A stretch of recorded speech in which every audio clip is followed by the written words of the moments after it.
Hello, everyone. I'm Zahra Sethna. Welcome to the Collapse Life podcast. It seems like the one thing we can predict for 2024 is that something unpredictable is likely to happen. We have multiple crises going on around us: war, protests, heightened threats of terrorist attacks, potential bank failures, border crises, massive debt, just so much to take in. So, our guest today is someone with the wisdom and experience to help us make sense of it all without scaremongering. And we've asked him here to give us insight into how to prepare for the unknown. Egon von Greyerz is the founder and managing partner of Matterhorn Asset Management. He started his working life as a Swiss banker, and he worked in finance and investment before starting Matterhorn, which is an asset management company based on wealth preservation principles. Today, he joins us from Zurich. Egon, welcome to the Collapse Life podcast. Thank you so much for being here. Zahra, it'll be a pleasure to speak to you. Thank you for inviting me. Thank you. So, as I mentioned in the intro, I suspect we're at the brink of a very turbulent year. And I should start by saying that Collapse Life is not a specialized financial channel by any means, but we do talk about matters of finance because they intersect with all the facets of life. And we're trying to help people kind of see the big picture and put the pieces together and figure out how to navigate these waters. So, just as a jumping off point for today, I wanted to ask you, largely beyond finance, what you see some of the threats and risks coming in the next 12 to 18 months. What keeps you up at night? Well, Sarah, I'm obviously I have a financial background, but in my whole life, and I've been in banking, as you said, I've been in commercial life, and in the UK quite a long time, and I've had now my own investment company.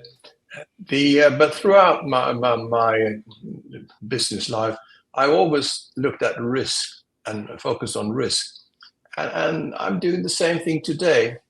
I'm not right now.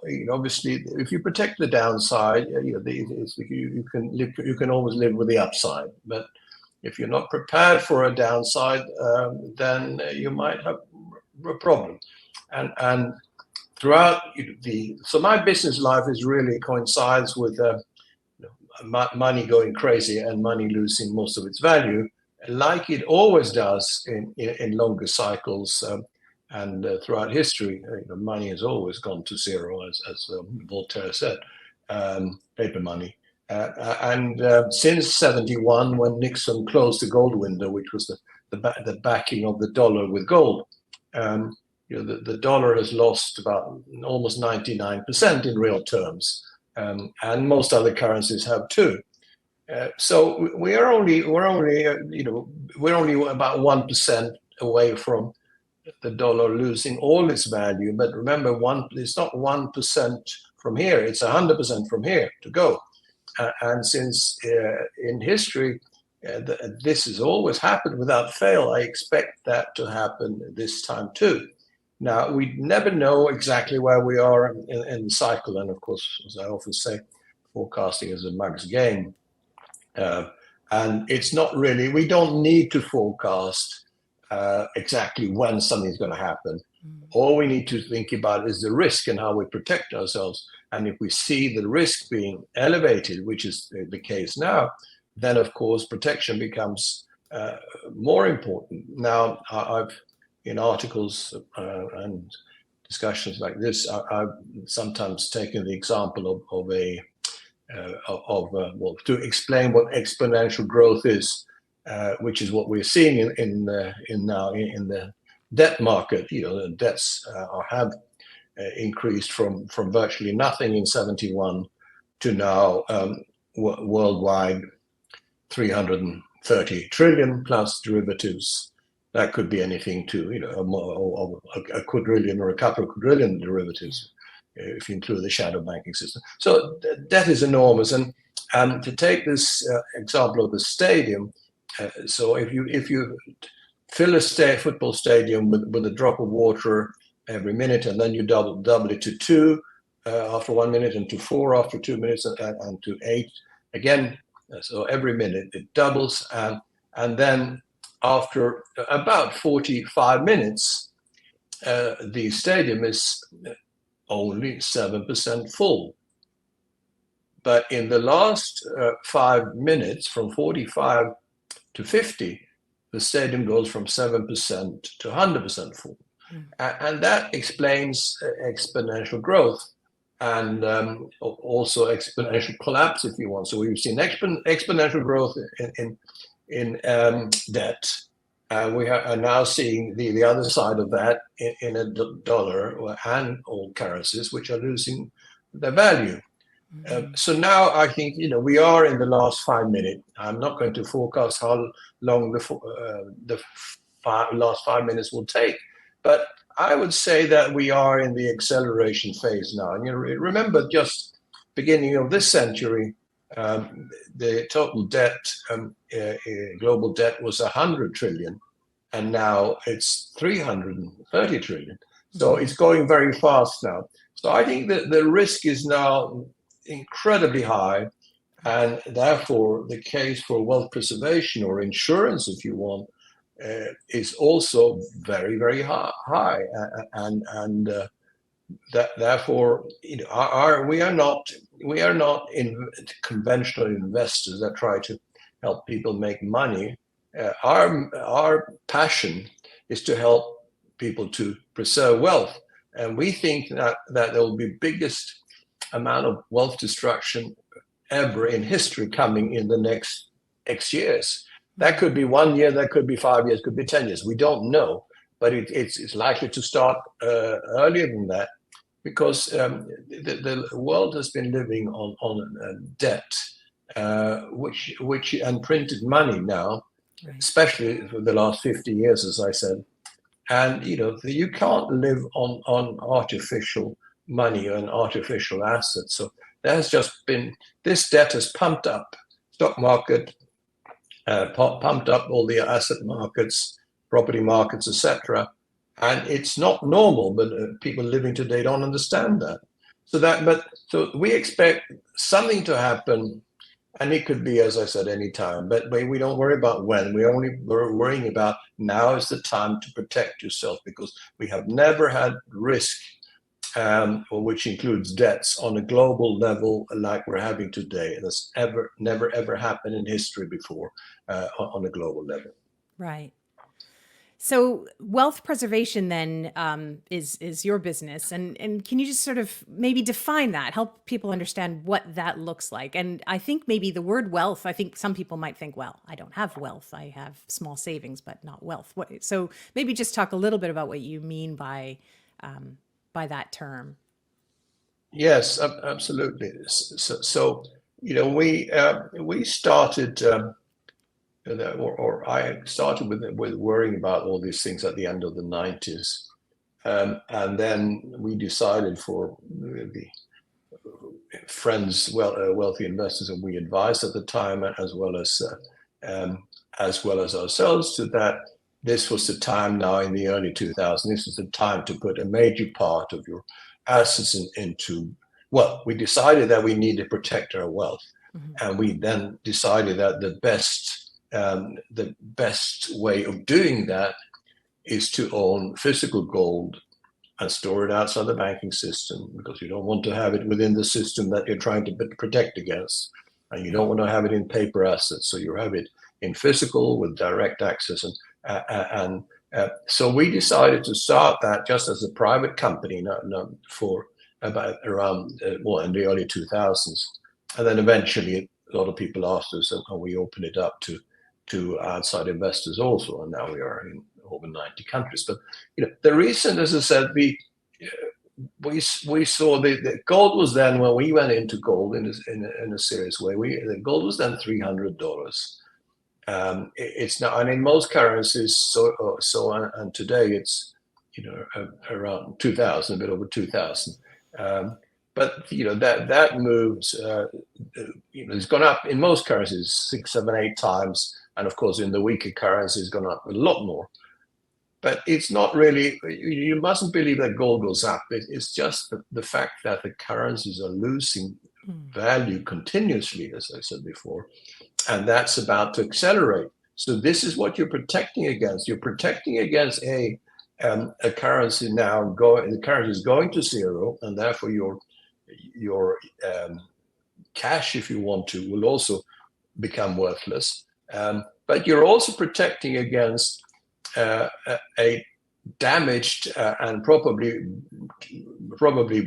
totally broken banking system that at some point in this cycle, and we're not far away, we've seen the collapses in banks already. Temporarily, they've been sort of saved, but I don't think there's no chance. You can't say solve a debt problem by creating more debt. So that solution, which is the only solution that central banks, including the Fed, knows, that will not work, and not at the level which will be necessary when the next level of problems start. And therefore, you've got to have something to protect against that. You have a bond market which is no Western debtor, no Western sovereign state is going to repay any of that debt. But you could say, well, it doesn't matter. Well, it does matter, because at some point, if the world or investors realize, which they already have now when you take US debt, no one is buying US debt anymore. There used to be a lot of sovereign state buying it, but nobody is interested in buying US Treasury bonds or treasuries, for the simple reason that they don't trust the US, and especially after the US decided to confiscate all the Russian assets outside of Russia. The US really shot themselves in the foot totally. And now no central bank is going to hold any assets in outside of their own country or in US dollars. So that was really the nail in the coffin for the final fall of the dollar. And at the same time as that, of course, that's taking place, you have the whole of the movement of the BRICS countries that are starting now to trade in their own currencies and are very much commodity based. So BRICS countries are growing all the time, but I mean it's South American countries, it's Middle East countries, and it's Far East countries, and that's going to take all the power away from the West and from the bankrupt Western countries and from the Western currencies. And this is the development we will see in the next few years. And of course, so a lot of this shift will be commodity-based. So instead of having debt-based Western countries, with debt backing their currencies, and of course you can't back a currency with debt, you've got to back it with assets. But but these BRIC countries, many of them have tremendous resources, reserves. You just take Russia. Russia has biggest amount of resources in the ground in the world, which is estimated at about $85 trillion. So that's where the power is going to go. And instead of take the example, instead of having now today we have the West and in countries in Europe we have au pairs. These are young girls coming, helping families, etc. They come from the West now, but working families in the West. But I think in 10 or 20 years time or whatever, it'll be Europeans going to China and being au pairs there instead. That's how it might not happen that quickly, but it's going to happen because the West, the superiority of the West has now ended, and we are now have starting, or had already started, both financial and political and a moral decline or decadence, which will accelerate in coming years. We're already seeing it, but it's going to accelerate. I know people don't want to hear that, but it's a fact. We're seeing it everywhere around us. So that's the trend that is inevitable and is going to happen, but it won't be painless at all. Of course, there'll be there'll be a lot of suffering in the world, both from the point of view financial and even riots, wars, etc. So that this transitional period will be very, very difficult. Right. Yeah. And one of the shifts that's happening that you just mentioned is that central banks are getting off the dollar standard and buying up more and more gold at the same time that individuals, on the advice of organizations like yours, are also looking to preserve their wealth by buying gold. So one question that I had for you is, we know that gold is not a renewable resource. There's a finite amount of gold. And as more countries there's more competition for buying up the existing supply. Is there actually a point at which we run out of gold where gold is not available to buy as wealth preservation? Yeah, an important question. First of all, central banks, you're right, central banks are buying gold today, but not Western central banks. They haven't bought for a long, long time. Most Western central banks sold a big part, half of their gold or more around 2000. So and they're still not buying. They don't understand gold, and they are okay. Western central banks still have some holdings, but even that is questionable. I'm not sure that the US, for example, has the 8,000 tons that it says it has, because it hasn't been a proper audit, physical audit of the US gold since Eisenhower's days. So it's questionable if, they say that they have it, but they also, because the definition of having it is that if they lend it to somebody, which they do, they still call it their gold. But what is happening now is that the US lends to a bullion bank. A bullion bank is either a bank dealing in gold, or the major investment banks, for example, do. And then that bullion bank sells that physical gold to China, for example, because China and India are the biggest buyers of gold today. So the gold is lent by the say the Fed, or central bank, or the US government, to a bullion bank. The bullion bank transfers to China, and all the central bank has, the bullion bank is a piece of paper saying we owe you that much gold, physical gold, but the Fed or the US government counts this as real gold, but it's never going to come back. So so what I'm saying is, there is buying today of gold in a major way by Eastern central banks, or BRIC central banks, I should say. Mm-hmm. But the Westerners are not buying at all, and the public is only buying to a very small amount. Generally, the level of ownership of physical gold today among the public is not more than 0.5% of world financial assets, and that includes gold mining companies. Wow. So people have not yet realized that gold is an asset that they should hold, and even in spite of the fact that you take in this century, in the last 23 plus years, gold is basically the best performing assets of all assets in the world, of all major asset classes. But in spite of that, people haven't really understood that they need that for wealth preservation. That's for the simple reason that banks, asset managers, etc., they don't recommend gold to people. They want to churn commission. They want to buy and sell stocks and bonds and derivatives, etc. They're not interested in selling them gold that's just going to lie there and they don't earn money on. Mm-hmm. And if they do sell them gold, they rather sell them a form of derivative gold, like an ETF or paper gold, which is, of course, nothing to do with wealth preservation either, because that paper gold, when the problems start in the world, there is no chance whatsoever that paper gold, which is in some future exchanges, for example, they're talking about being at 100 times the physical gold available. Right. So there isn't enough gold in the world. We cannot produce more than about 3,000, bit over 3,000 tons a year, plus scrap gold, etc.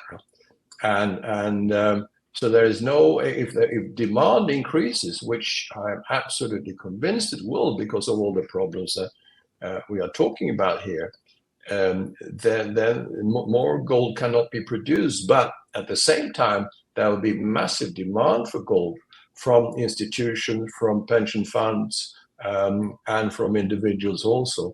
Mm-hmm. So the only way to satisfy that increased demand is not by more quantity of gold, but by having gold at a higher price. So this, if people want to buy, let's say $100,000 worth of gold, now they might get half of that in a few years' time, half of the quantity they will get today, because the price is going to double or more. Now, wealth preservation, you asked what wealth preservation in the form of physical gold. It's not just for the wealthy, it's for everyone. It's just that our company deals with high net worth individuals, but we have companies we work with, associated companies that start with in $5,000, and there are other, also you can go and buy, a gram of gold or for $60, $70, for example, or you can buy an ounce of silver for $25, $30. So everybody can save in gold and silver, but it's just we cater for a bigger client. But for example, in Venezuela, 24 years ago, you could buy gold. The bolivar and the dollar was very similar in value. So you could have bought gold then at similar price as the Americans could buy it, let's say $300. And now, of course, the price of gold in bolivars has gone exponential because the currency has collapsed. So if the people in Venezuela had just bought a gram of gold or an ounce of silver, around 2000 would have cost you about $3. Today is 25, let's say, and that's just the beginning.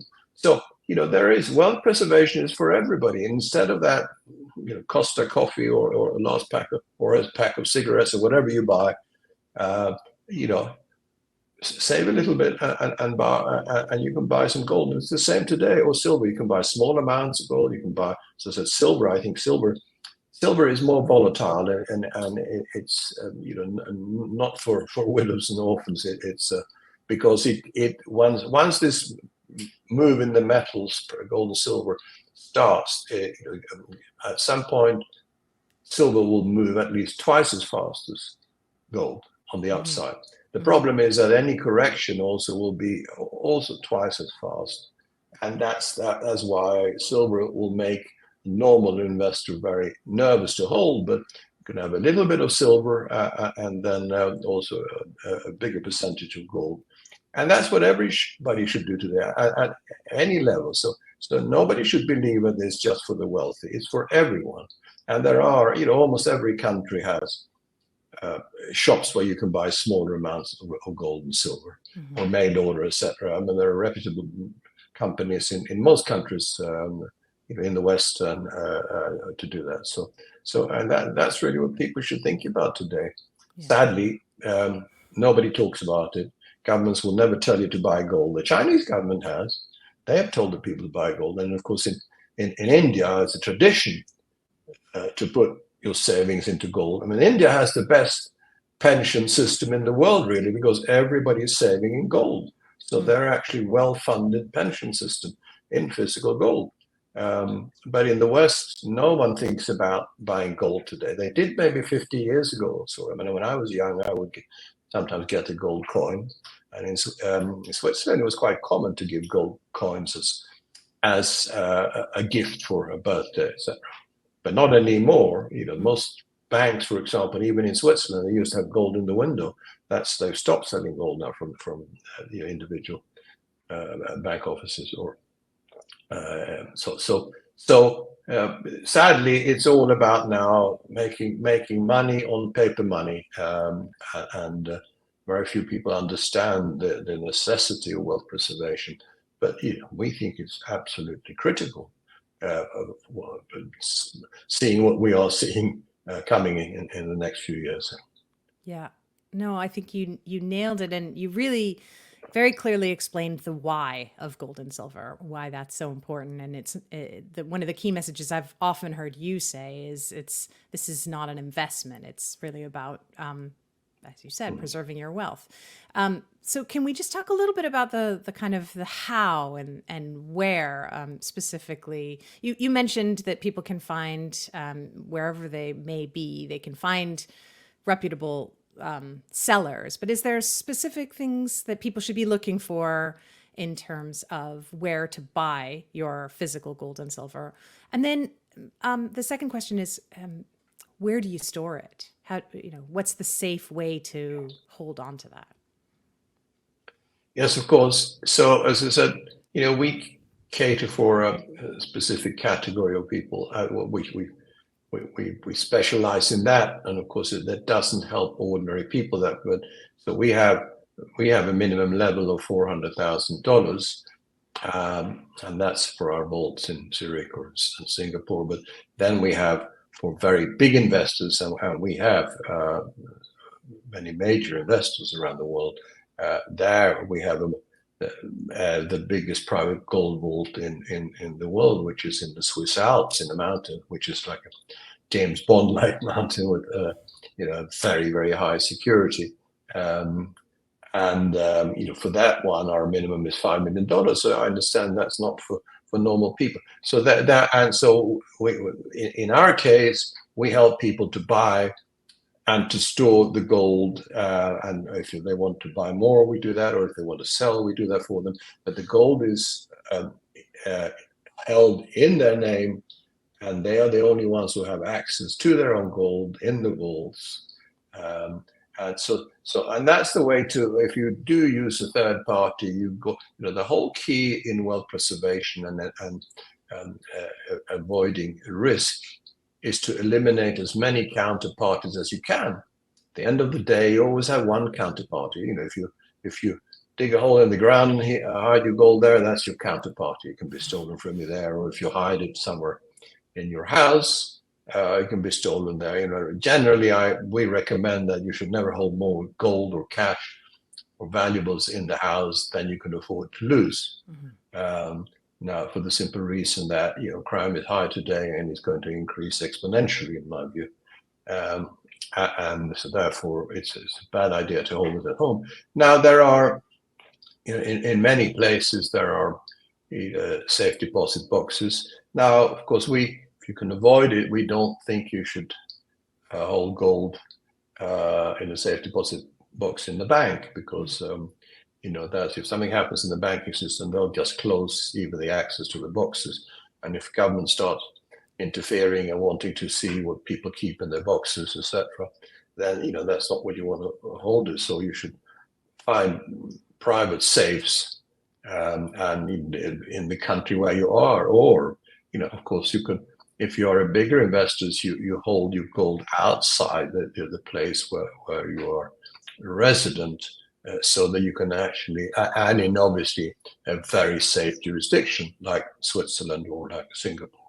So you can, if something happens, at worst, you can actually then flee to your gold. You can actually go where your gold is. At that point, when the government starts interfering in everything, you're not going to worry so much about the government. You're going to worry about yourself.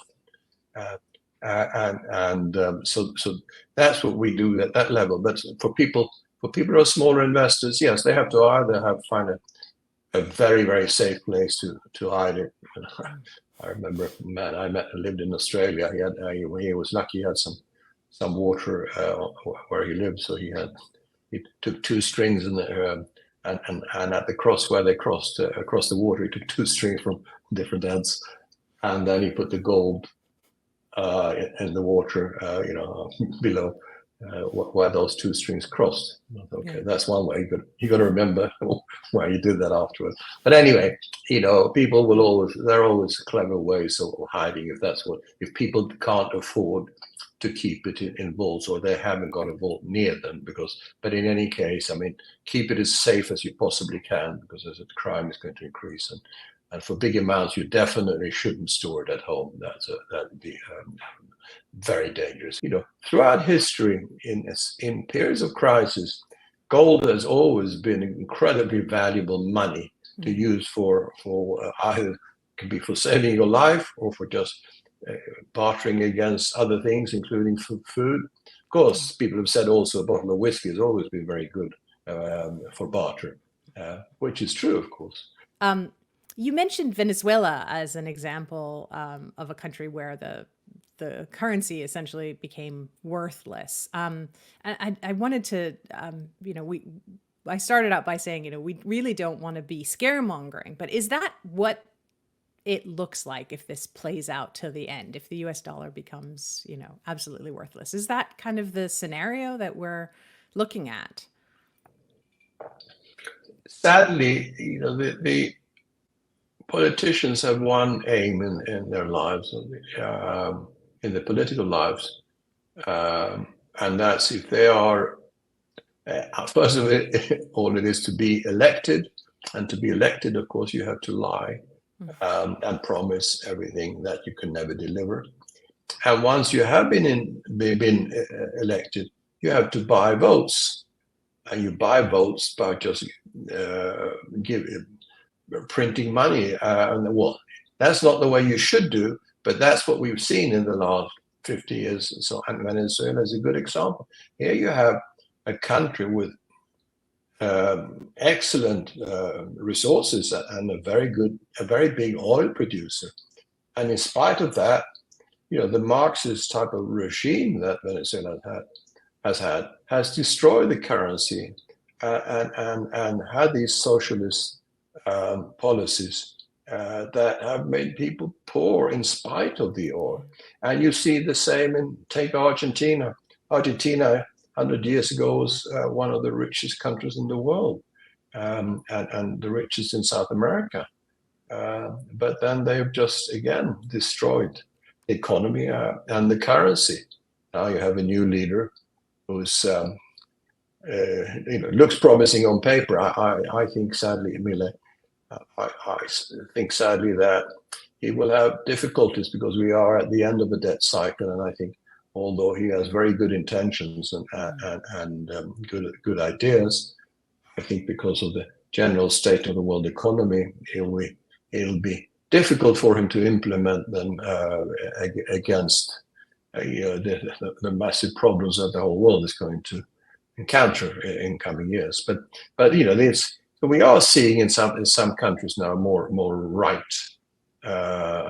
right-wing people that are not socialists and want to destroy the money, that are actually want to build wealth for the country. But sadly, as I said, I don't think we are in that cycle one that is going to happen quite yet.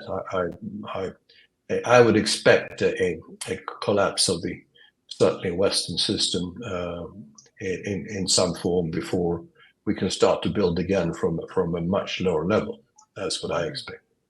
Mm-hmm. The political power to get us out of this is slim to none at this point, correct? Well, that's my view. If debt for the last 50 years has been growing exponentially and is now continuing to grow even faster. If you take the United States, I mean, it is right now growing even faster. The curve is becoming steeper and steeper and steeper, and therefore, in my view, it's much too late to do something about it.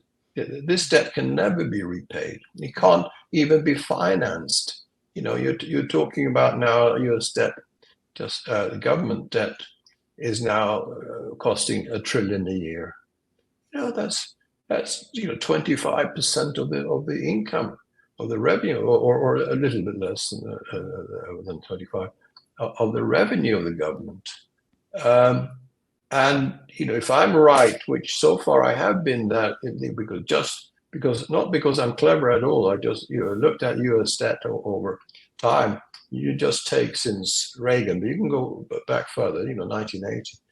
And on average, U.S. debt has doubled every 8 years. When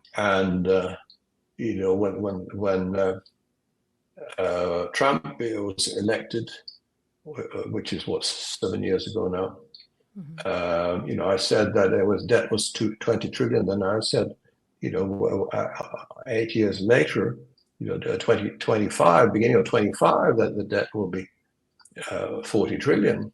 Now, of course, that sounded ridiculous when it was 20 trillion. Now, okay, we're only 34 now, but I think that the next year I would not be surprised to see the debt going up by 5 trillion or so, because it's not just the deficit of the government. You're going to have lots of holes to plug, and then you'll have banks going under, etc. But so that's what's happening. And if we do extrapolate that same trend, which is actually taking place, then debt in the US will be 100 trillion by 2036, 100 trillion. So remember that, and it was 1 trillion when Reagan became president. So sadly, yes, that I don't think that there's any way you can't repay it. So now people say, okay, you could just write it off, because we owe it to ourselves. But that's not true, because the people who lend the money and the people who borrow the money are not the same. And if you just write it off, you can't just make one side of a balance sheet disappear, because then you have the other side also. If you make the liabilities, the debt disappear, then all the assets on the other side will also disappear, because they will also implode, because they were supported by debt which was just air and not real money. So therefore, and that's what I expect to see. So you will have a collapse of the value of debt, because debt since debt can never be repaid, and since most countries will not be able to finance it either, nor will individuals, of course. And especially, I expect inflation to continue high and interest rates to continue high, and so that there's no chance of ever neither financing nor repaying this debt. And therefore, so we will have to have a debt reset, if you want. And this is not a structured reset; it's a totally unstructured reset. And then, as I said, debt and assets will collapse, and the world will become a lot poorer, and a lot of wealth will just disappear. That's the only solution. Or not even solution, that's the only outcome I see of what is happening in the world today. And that will, of course, be devastating for most people, especially in the West, where the biggest amount of debt is. Of course, you also have debt in emerging countries, etc. But the West will be the biggest sufferer. So that's the transition that the world will have to go through in the coming years. Be very tough, but there are other values in life than money. Indeed, yes. So, what is on the agenda for you and for Matterhorn this coming year? What I asked you earlier, what keeps you up at night, but what gets you up in the morning? What are you looking forward to? Well, I'm extremely grateful for the life I have and have had, and that they. And I will explain that is not obviously having enough money to eat and having a roof over your head is, yes, it does. That helps definitely. Although if you don't have that, you will suffer. But the happiness is not based on material values. We know that the more people earn, the unhappier they become, only, and the richer the people are, the unhappier they are. So and that's, of course, we have had a world now where everybody is adoring the golden calf and the material side of life, which is not what it is about. And I think the good thing with what I see coming in the world economy, which will mean that a lot of people will suffer and a lot of people won't make it, and world population will come down. There's no question about it. That's also gone up exponentially, and that's not sustainable either. But now we will turn to other values again. Because I always say that the best things in life are not a second car or another iPhone.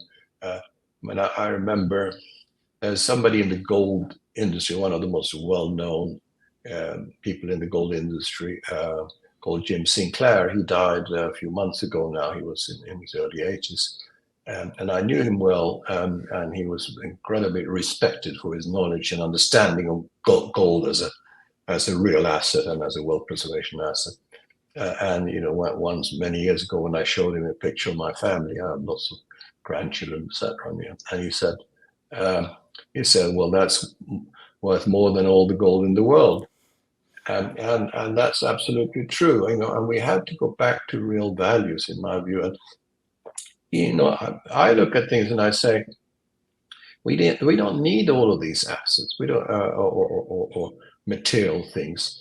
We don't need all the cars and iPhones and iPads and all the branded fashion clothes, etc. The real things in life, the things that makes life worthwhile, and that's why I'm an optimist. First of all, it's people and it's family, and number one is, especially in these difficult times, to have a good, strong family. It's so important, and that's what people should focus on.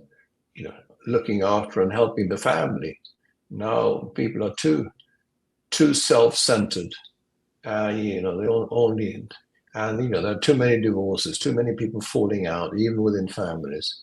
People should think about mending these relationships, thinking about helping each other within the family, and then also close friends. You help people, that gives you much more happiness than buying something material.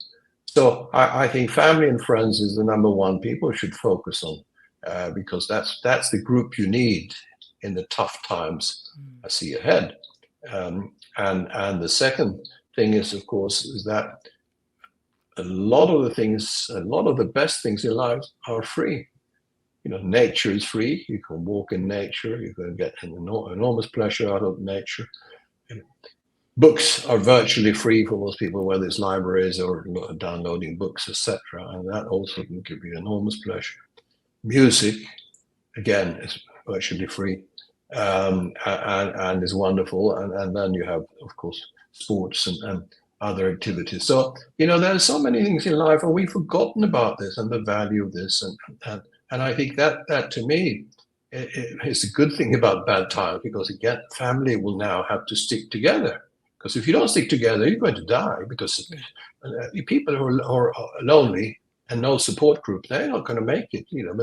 But because that's proven also that lonely people, they live much shorter lives on average.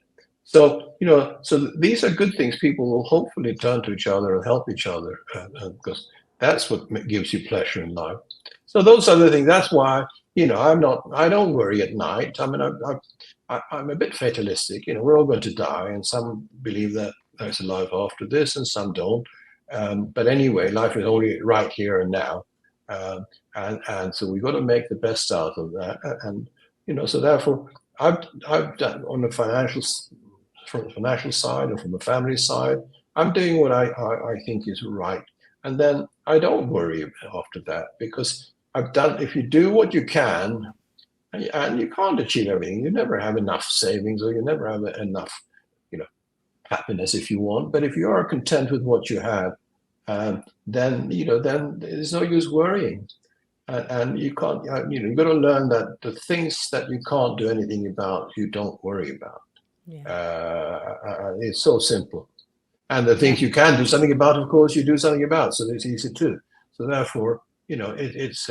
I know it's easy to say, but I think a lot of people worry about things unnecessarily, and most things that people worry about don't happen anyway. But it's all about, as I said, relationships, people, helping people, etc. I think that's what is the most important thing. Yeah, just the basics. I couldn't think of a better place to end. What a wonderful conversation. Before we go, how can people read more about you and about your company? Zara, yes, we have. So our website is called goldswitzerland.com, and on there you will find a lot of articles where we write about the problems in the world and the solutions we see. And it's primarily myself and my colleague Matt Peipenberg, who's an excellent writer and speaker, and is also very much appreciated around the world. And we really take pleasure in helping people, and I'm passionate about doing this for other people. So that's the best way. And of course, then for the people who have enough savings to buy gold or silver through us, we were happy to help them, and that's also through the website goldswitzerland.com, or we can give them name of somebody who starts at a much lower level than we do, $5,000. Also, if they have for buying and storing physical gold outside the banking system, that's what I'm talking about, because that's the thing we do, and our partner also. So we're happy to help people with that, and we find great pleasure in helping other people. Wonderful. Thank you so much for doing what you do, and as well, thank you so much for joining us today, Egon. It's been such a pleasure to talk to you. Thank you, Sarah. Also, I mean, I think what you have started is wonderful, and I wish you all the best, because what you're doing is so right, and I'm sure you'll be very successful in the way you want to be successful. I'm so grateful for that. Thank you so much. Thank you. Well, with so much volatility surrounding us, we hope that you got something useful out of that conversation. Let us know your thoughts in the comments. And please like and subscribe so more people can see this video and benefit from this important information. Please also check us out on Substack at collapselife.substack.com. We put out several articles a week there, including a weekly roundup of headlines and interesting news that we want to share with you. We're also on Twitter at collapse_life, so follow us there and let's get this conversation going. Collapse Life is a thinking person's guide to civilization and demise. It's about opening eyes, taking control, and taking action in our own lives. We're so grateful to people like Egon for taking the time to share their knowledge and expertise, and we look forward to bringing more voices like his to you. Until then, remember to keep your chin up. It's only collapse. See you soon.